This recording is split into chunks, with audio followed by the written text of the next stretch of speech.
Assalamualaikum warahmatullahi wabarakatuh. Waalaikumsalam warahmatullahi wabarakatuh. Jumpa lagi sama Umi. Hari ini Umi ditemani sama anak-anak yang soleh dan soleha. Apa kabar semuanya? Baik. Alhamdulillah. Luar biasa. Allahu Akbar. Hari ini kita akan berkisah ya. Umi akan berkisah tentang seorang pemuda. Beliau berasal dari Yaman. Beliau pemuda yang terkenal di langit. Namanya Uwais Al-Qarni. Uwais Al-Qarni memiliki seorang ibu. Ibunya sudah tidak bisa melihat dan sudah tidak bisa berjalan. Suatu hari ibunya bilang ke Uwais, "Uwais, ibu sudah tidak muda lagi. Mata ibu sudah tidak bisa melihat. Kaki ibu pun sudah tidak bisa menapak. Ya, tapi ada keinginan ibu yang sangat besar. Ibu ingin sekali pergi ke Baitullah, ke Makkah. Tapi gimana ya?" Kata Uwais, "Ya jangan khawatir Bu, nanti kita akan ke Mekah bersama-sama."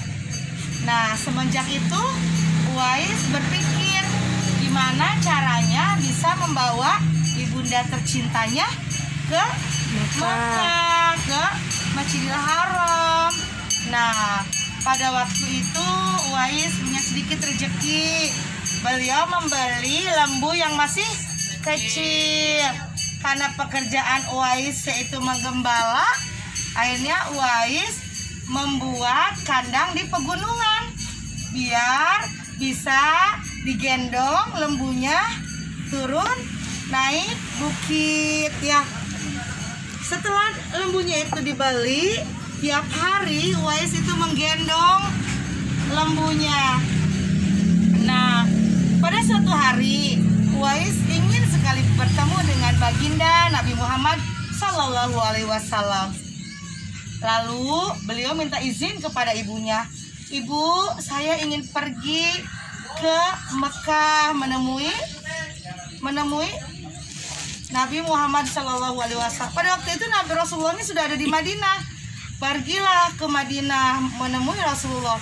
Tapi yang ditemuinya bukan Rasulullah, melainkan istri Rasulullah, yaitu Sayyidah Aisyah. Ya, kemudian Aisyah bertutur, "Rasulullah sedang tidak ada di sini. Rasulullah sedang bepergian, sedang berperang." Akhirnya Uwais titip pesan, "Saya ingin sekali berjumpa dengan baginda Rasulullah SAW.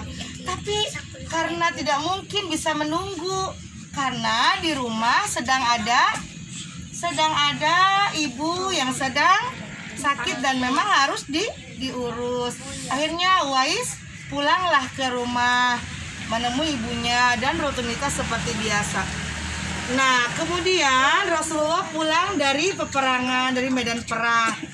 Istrinya menceritakan kepada Rasulullah bahwa ada seorang pemuda dari Yaman yang mencari baginda. Kemudian baginda tanya namanya siapa. Beliau adalah Uwais Al-Qarni. Tapi dia tidak bisa menunggu lama, wahai Rasulullah, karena punya seorang ibu yang harus dirawat. Nah, semenjak itu Rasulullah selalu menyebut namanya Uwais Al-Qarni. Seorang pemuda yang terkenal di langit. Lalu kembali lagi ke Uwais ya. Uwais kesehariannya menggendong apa tadi? Lembu, naik ke bukit dan turun ke bukit ya.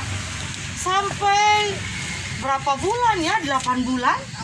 Begitu aja kesehariannya, sampai tetangga Uwais bilang begini, "Ih Uwais, kenapa ya aneh Uwais itu kok gendong-gendong lembu turun naik bukit ya?" Ternyata maksudnya Uwais itu ketika lembunya sudah besar, otot dia pun semakin kuat untuk bisa menggendong. Tujuannya yaitu ingin menggendong ibunya ke Mekah. Nah, akhirnya qadarullah ya, Allah takdirkan. Akhirnya ibunya digendong dari Yaman menuju Mekah. Sesampainya di Mekah, di Masjidil Haram, Uwais malah mendoakan ibunda terus-menerus. Ya Allah, ampunilah dosa ibuku. Ampunilah dosa ibuku. Ibunya heran, kenapa Uwais kamu mendoakan ibu terus? Coba berdoa untuk dirimu. Uwais bilang, cukup ridho ibu saja yang akan menghantarkan aku ke surga. Hari ini aku ingin mendoakan ibu terus menerus. Seperti itu. Nah, kemudian ketika Rasulullah masih ada, Rasulullah berpesan kepada Umar bin Khattab, sahabatnya. Waktu itu Umar disuruh mencari Uwais. Dan Uwais itu sebelum menunaikan ibadah haji, beliau memiliki penyakit belang. Tetapi ketika pergi ke Masjidil Haram menggendong ibunya, entah kenapa penyakit belangnya hilang. Tinggal ada satu titik putih ya di tengkuknya. Nah, Rasulullah bilang ke Umar bin Khattab, carilah Uwais Al-Qarni. Ketika sudah bertemu, maka mintalah ampunan kepada Allah Subhanahu wa Ta'ala untuk kalian dan untukku, seperti itu. Lalu ketika Rasulullah sudah tidak ada, Umar bin Khattab mencari Uwais Al-Qarni karena penasaran siapa Uwais Al-Qarni itu yang selalu disebut namanya oleh baginda Nabi Muhammad Sallallahu Alaihi Wasallam. Akhirnya takdir Allah, mereka bertemu dan Umar bin Khattab langsung memintakan doa, memintakan suruh ampunan kepada Allah untuk kita semua. Lalu Uwais kaget, kenapa? Anda siapa? Menyuruh aku meminta ampunan, untuk memintakan ampunan kepada Allah. Lalu, saya adalah Amirul Mukminin Umar bin Khattab. Lalu kaget kan Uwais, Umar bin Khattab itu kan khalifah gitu ya. Saya diberi pesan oleh baginda Nabi Muhammad SAW untuk mencarimu. Ketika saya bertemu, saya disuruh untuk memohon ampunan kepada Allah, memohonkan ampunan untuk kami semua, seperti itu. Lalu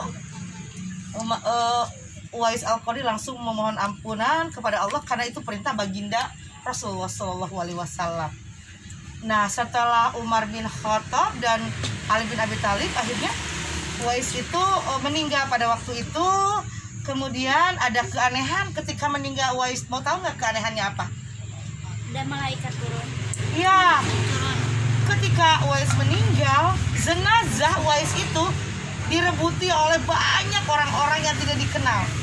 Tetangganya nggak tahu siapa yang memandikan jenazah Uwais, yang membungkus kafan, yang memangku ke kuburan, yang mendoakan juga nggak tahu. Banyak sekali. Ternyata itu adalah malaikat-malaikat yang turun dari langit yang sengaja berebut jenazahnya Uwais, karena Uwais adalah orang yang sangat menyayangi ibunya, sangat menghormati ibunya, seperti itu. Jadi kita ambil hikmah dari kisah Uwais Al-Qarni itu. Apa coba hikmahnya? Menghormati orang tua. Iya, bagus. 1, menghormati orang tua. 2, taat kepada orang tua. 3, tidak boleh melawan Orang tua. Tidak boleh bilang kepada Orang tua. Ketika orang tua menyuruh, kita harus Gerak. bergegas untuk supaya orang tua senang. Lalu apa? Orang tua harus didoakan agar supaya jasad kita mulia, dimandikan oleh para penghuni langit. Jadi orang yang mencintai orang tua, memuliakan orang tua, malaikat-malaikat di langit itu akan mengenal kita. Semoga ya kita menjadi anak-anak soleh dan soleha yang selalu membahagiakan orang tua ya. Amin. Ya, itu kisahnya Uwais Al-Qarni. Mudah-mudahan Nanti sampai di rumah semuanya memuliakan orang tua ya, tidak boleh bilang ya. Ya. Itu saja yang Umi sampaikan. Mohon maaf apabila ada kesalahan. Yang salahnya dari Umi, yang benarnya dari Allah. Assalamualaikum warahmatullahi